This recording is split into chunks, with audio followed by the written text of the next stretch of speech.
Today I'd like to share some ideas I have with you about hymn playing. And today we're going to talk about All Praise to Thee, My God, This Night by Thomas Tallis. The tune is by Thomas Tallis. The text is by Thomas Ken. It is the most popular hymn on my channel.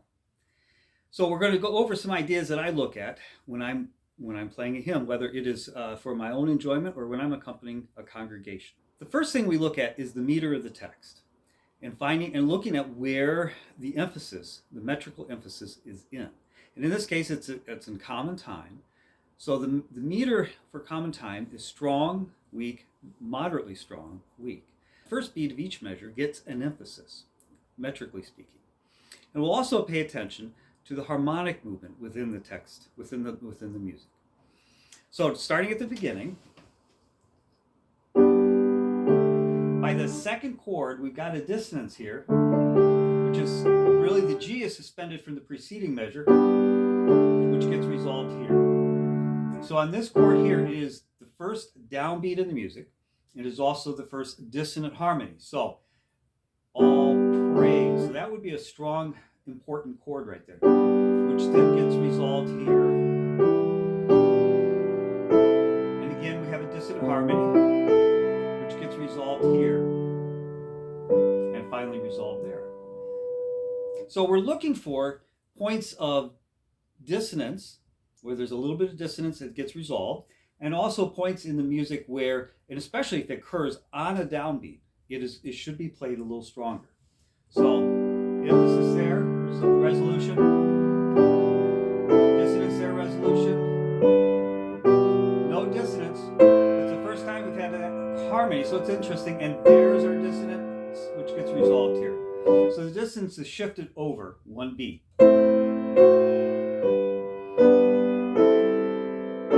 That's the most dissonant harmony we've had so far, which resolves there, and that marks the end of the first half of the piece. And in the second half, the harmony is very simple without those kind of dissonances. No dissonance here or here.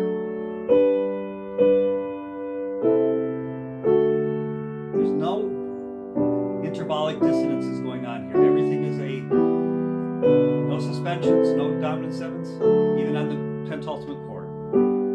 But harmonically speaking, since we're in the key of G major, tonic, mediant, dominant, tonic, there's still the harmonic movement back and forth. It's just not as strong as what you have in the very first line.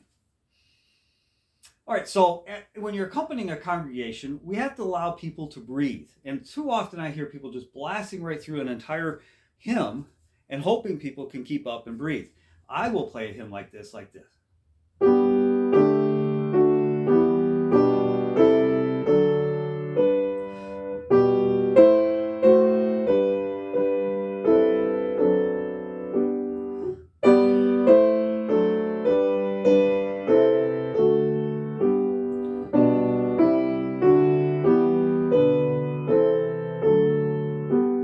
Before I go on, it's a longer pause.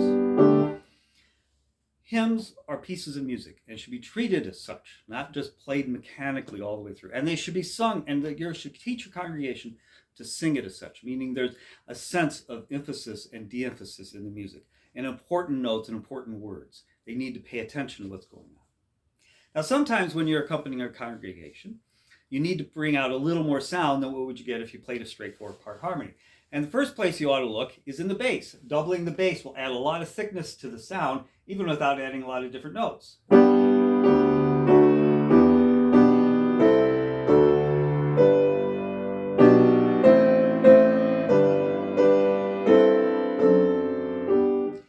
Or if you've got a weak singing congregation, maybe doubling the treble, the soprano part would be helpful.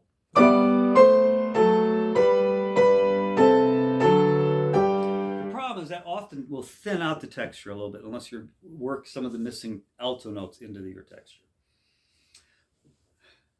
So, if you've got any questions about how to play a hymn, feel free to send me a quick note off the YouTube page and I will see what I can answer. And if you would like me to help you with your hymn playing, feel free to send a link or a recording of your playing. I would be happy to see what I could do.